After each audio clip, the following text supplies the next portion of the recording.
"Don't touch that door."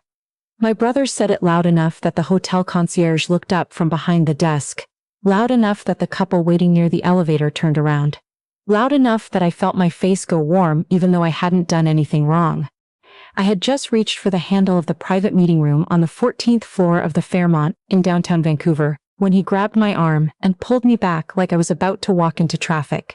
I am the kind of person who does not cause scenes. I never have been. I grew up watching my brother command every room he entered, watching my father nod at him with that specific pride I never quite earned, and I learned early that the quieter I stayed, the less I disappointed anyone. So standing in that hallway with strangers staring and my brother looking at me like I had embarrassed him, I did what I always did. I went still. I waited. Then, the door opened from the inside, and the woman standing there looked past my brother entirely. She looked at me. "Miss Harlow," she said, "we were just about to send someone for you. Please come in. My name is Vivian Harlow. I am 34 years old, and for most of my life I was the quiet one, the unremarkable one. The one my family worried about, in the way you worry about a plant that isn't getting enough sun. Not with urgency, just with a low, persistent concern that it might never really grow into anything." My brother, whose name is Owen. Wait, no. I need to tell this properly, because the names matter and the order matters, and if I skip ahead you won't understand why that hallway felt like the ending of something very long and very heavy. My brother, let's call him by what he was to me growing up, the one who got there first to everything. First to graduate, first to impress our father, first to understand that our father's approval was a resource in limited supply, and that you had to position yourself early to receive it. He is 4 years older than me, and for most of my childhood that gap felt like a canyon. My father, on the other hand, built things. Actual things. He spent 30 years in commercial construction, started as a laborer on a crew in Burnaby, and eventually worked his way up to site foreman, then project manager.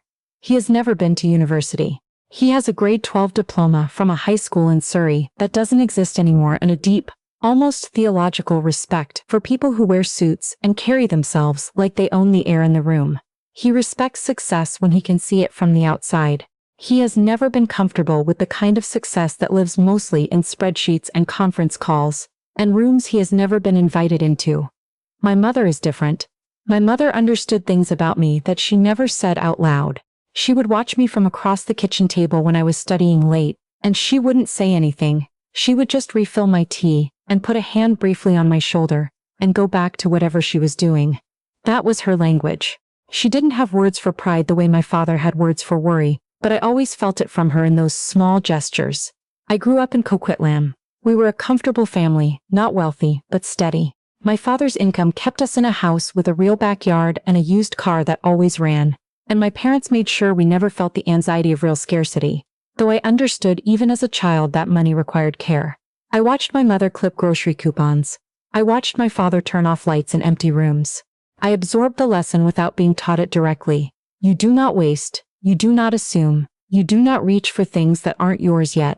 Maybe that was why my father's reaction to my career always landed the way it did. Because I had built everything I had the same way he built things, carefully, one piece at a time, without a safety net. And he still didn't see it as building. He saw it as luck, or as something adjacent to real work but not quite the same. I studied finance at SFU, then got a master's at UBC that I paid for myself through a combination of student loans and a part-time job at a firm downtown that I kept for 3 years while I was still in school. I was never the most naturally gifted person in any of my programs. I worked harder than almost everyone I knew. I slept less than was probably healthy. I missed things, dinners, birthdays, a cousin's wedding in Halifax, because I was studying or working or in a meeting that I couldn't leave. When I started at the firm where I eventually built my career, I was 25, and I was the youngest person in the equity analysis division by 7 years. My manager at the time told me in my first review that I showed promise, but that I needed to be more visible, more assertive, take up more space. I remember sitting across from her and nodding and thinking that taking up space had never once been encouraged in the home I came from. I learned anyway. I learned to speak in meetings even when I wasn't certain. I learned to put my name on things, to follow up, to ask for what I had earned. It did not come naturally. Every time I had to advocate for myself, I felt a faint echo of my brother's voice from childhood, telling me not to reach for things that weren't mine. 9 years later, I was a managing director at a private equity firm with offices in Vancouver and Toronto. I sat on 2 external boards, I had been quoted in the Globe and Mail 3 times in the past year. None of this felt dramatic to me from the inside. It was just the accumulation of the work, each year adding to the last, the way a river doesn't look like it's doing much until you see what it's carved into the rock over time. My family knew, in the same vague way that you know something without really knowing it. My father would tell people at barbecues that I worked in finance downtown. That was the whole sentence. He never said the rest. Not because he was ashamed, exactly. I think he genuinely didn't know how to explain what I did in the language he trusted, the language of visible, physical, comprehensible work. He once told my uncle that I worked with money, and my uncle nodded and said, "Like a bank teller?" And my father said something like that, and the conversation moved on. I stopped correcting these introductions after a while. I had learned that correcting them felt like showing off. And in my family, showing off was the particular kind of sin that nobody named directly, but everyone punished quietly. My brother, who worked in real estate, successfully, legitimately, I'll give him that, had no such hesitation about his own accomplishments. He talked about his listings and his commissions and his sales records in a way that I never could have talked about my own work, without someone in the family sighing. I'm not sure why the rules were different for him. I stopped trying to figure that out somewhere around my late 20s. The conference in Vancouver that November was the kind of event that doesn't get covered in the news, but matters enormously to the people inside it. It was a 2-day private gathering of institutional investors, fund managers, and senior executives from across the country. The kind of room where decisions get made that eventually trickle down into pension funds and infrastructure projects and things that affect people who never know the meeting happened. I had been invited to sit on a panel about responsible investment frameworks. The invitation had come 6 weeks earlier, and I had been preparing for it the way I prepared for everything. Thoroughly, quietly, without announcement. My parents were in Vancouver that weekend by coincidence. My aunt, my father's sister, had turned 70, and the family had organized a celebration at a restaurant in Yaletown on the Saturday evening. I had told my parents I had a work commitment in the morning and would meet them at the restaurant by 6. This was true. What I hadn't specified was the nature of the commitment, partly because specifying it always led to a conversation I found exhausting, and partly because I had learned long ago that the less I said in advance, the less there was to minimize in advance. My brother drove my parents downtown that morning. They arrived at the hotel early, which I should have anticipated. My father loves hotels in the way he loves anything that signals a certain kind of arrival. The lobby of the Fairmont, with its dark wood and the uniforms, and the sense that the people inside it have things arranged properly. He wanted to see the space. My mother probably went along to make sure he didn't wander somewhere he wasn't supposed to be. I arrived from a morning briefing with the panel moderator and walked toward the meeting room on the 14th floor, where our pre-panel gathering was scheduled. I was wearing a charcoal blazer and dark trousers, and the small gold pin on my lapel that the firm had given me after my 10th year. A detail so minor I barely registered it myself. I was thinking about a point I wanted to make, about risk-adjusted benchmarks, and whether I had enough time to get a coffee before we started. I turned the corner near the elevator, and nearly walked into my father. He was standing with my mother and my brother in the corridor, my father in the sport coat he wore to every formal occasion, my mother in a blue dress, my brother in one of his real estate broker suits. All 3 of them, apparently having taken a wrong turn between the lobby and the restaurant they'd planned to look at for the evening. For half a second, we all just looked at each other. Then my brother's face shifted into something I recognized, the look he got when he believed he was the person in the room who understood the situation. "Viv," he said, using the nickname I had asked him 100 times not to use in professional settings. "What are you doing up here? This is a private event floor." I said I had a meeting.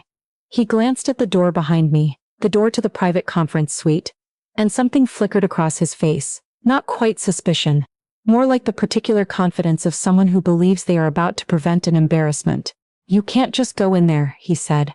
"These are serious corporate meetings, Viv. There are executives from Bay Street in there. This isn't," he paused, seeming to search for the right phrasing. "This isn't your department." That was the phrase, "not your department." I had heard variations of it my whole life. From him, from my father, from teachers who looked at me and saw effort but not potential, from men in early meetings who listened to my analysis and then waited for someone else to confirm it. "Not your department. You don't belong in that particular room. Let someone more suited to this handle it. Stand back." I looked at him for a moment, My mother's hand had come up to her mouth. My father was watching with his arms crossed, which was his default posture when he was trying to understand something. I didn't raise my voice. I had stopped raising my voice at things that weren't worth the energy. Instead, I said quietly that I was expected inside. My brother actually laughed, not a mean laugh exactly, more the laugh of someone who believes they are being generous by preventing you from making a fool of yourself. Viv, come on, you don't have a badge. You don't have look. I know you work in finance, but this is different. Let's just head back downstairs. He put his hand on my arm. He actually took hold of my arm, the same way he had when we were children, and he was steering me away from something he decided I shouldn't touch. I looked down at his hand. Then the door opened. The woman who opened it was the senior coordinator for the event, a person I had met twice before, and who had emailed me 4 times in the past week about logistics. She held the door wide and looked directly at me with the expression of someone who has found exactly who they were looking for. Miss Harlow, she said, please come in. The moderator was hoping to do a quick run-through before the other panelists arrive. My brother's hand dropped. I watched my father's arms uncross slowly, like a mechanism releasing. My mother made a small sound that I couldn't interpret exactly. Not a word, just a breath. And I thought of all the evenings she had refilled my tea without saying anything. I didn't look at my brother again immediately. I thanked the coordinator and stepped toward the door. Then, because I am still the person I was raised to be, I turned back. I'll meet you at the restaurant at 6. I said to my parents. Not to my parents. My mother nodded. My father opened his mouth and then closed it again, which might have been the most honest thing I had ever seen him do. Inside the meeting room, I sat down with the other panelists and the moderator, and we went through the framework for the session. There was coffee. There were printed agendas with my name in the 3rd slot. The woman to my left was a chief investment officer from a pension fund in Ontario. The man across from me ran a development finance institution that operated across 3 provinces. Nobody asked me to justify being there. Nobody looked twice. I had spent so many years trying to explain myself in rooms like that one, not to the people in the rooms, but to the people in my family who couldn't quite picture me there. And sitting at that table, I understood clearly for the first time that the explaining had been wasted effort. Not because my family didn't matter, but because no amount of explaining had ever done the work that one moment in that corridor had done in about 15 seconds. The panel itself went well. I made the point about risk-adjusted benchmarks that I had been turning over in my head all morning. Afterward, a man who managed one of the largest infrastructure funds in Western Canada asked for my card. 3 other people followed up by email before the week was out. That evening at my aunt's birthday dinner, the table was full and loud and warm in the way that large family gatherings are warm. A specific kind of warmth that comes from shared history, and is not the same as comfort, but is something. My aunt had ordered too much food, which was her signature move. My cousins were there with their children. Someone had made a slideshow. My father sat at the other end of the table from me. He was quieter than usual, which people who didn't know him well would not have noticed, but I noticed. My mother sat beside me at one point during the evening and leaned over and said, very quietly, he doesn't always know how to show it. She didn't say what the it was. She didn't need to. My brother found me near the end of the evening while people were moving around saying their goodbyes. He stood next to me for a moment in the way that people do when they want to say something, but haven't figured out how to start. I didn't know, he said finally. I said I know. I thought you were. He stopped, started again. I thought I was helping. That was the part I had thought about the most, in the weeks before and after that night. The helping. The way that being managed, guided, redirected, steered away from things, the way all of that had always been framed as help. Protection concern. You don't belong in that room. Let me save you from the embarrassment of trying to enter it. I told him I understood. And I did, mostly. He had learned to navigate our family the same way I had, just in a different direction.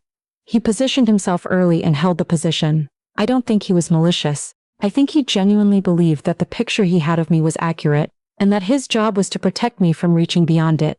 But you have to stop, I said. I'm not the kid you remember. He nodded. He looked like he was working something out internally that might take a while to fully process, which I thought was probably accurate. I didn't hug him before I left, but I didn't leave abruptly either.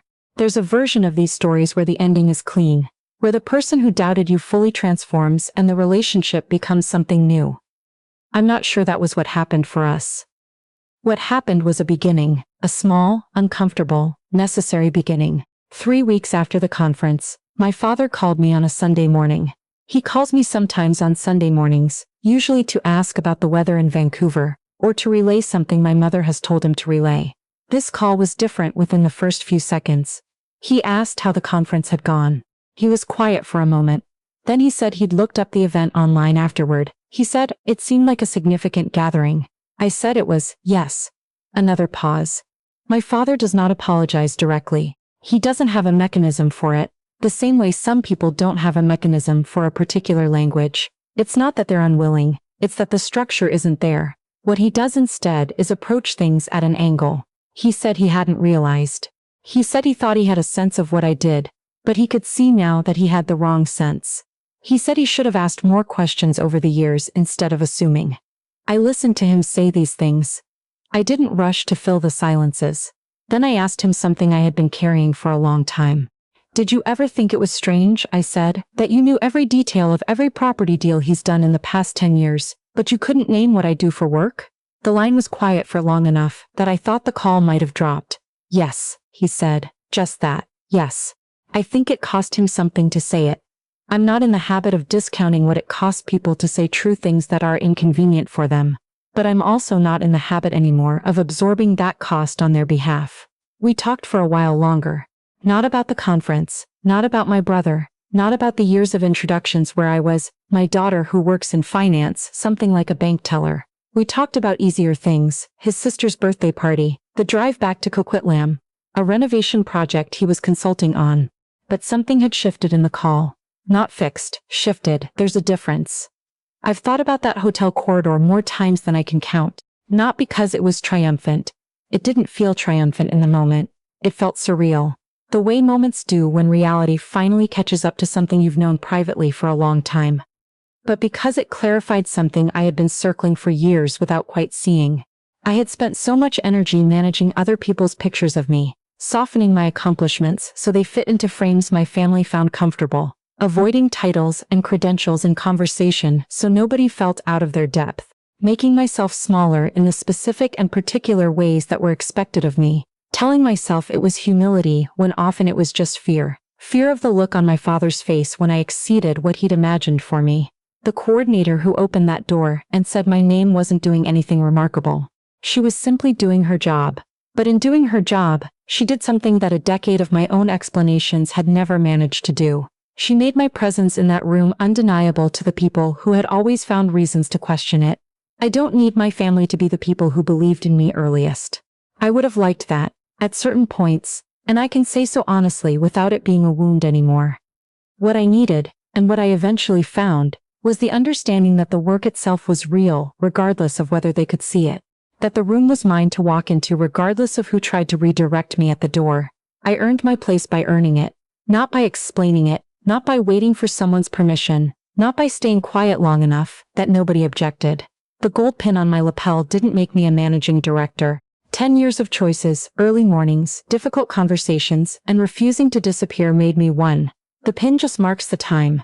And if you are the person in your family who never quite gets introduced correctly, who has the sense that the people who should know you best somehow have the most outdated version of who you are, I want you to know that the gap between who they think you are and who you have actually become, is not evidence of your failure. It is evidence of how far you have traveled while they were looking elsewhere. You don't have to wait for the door to open in front of the right witnesses. But when it does, you can walk through it without apologizing for where it leads.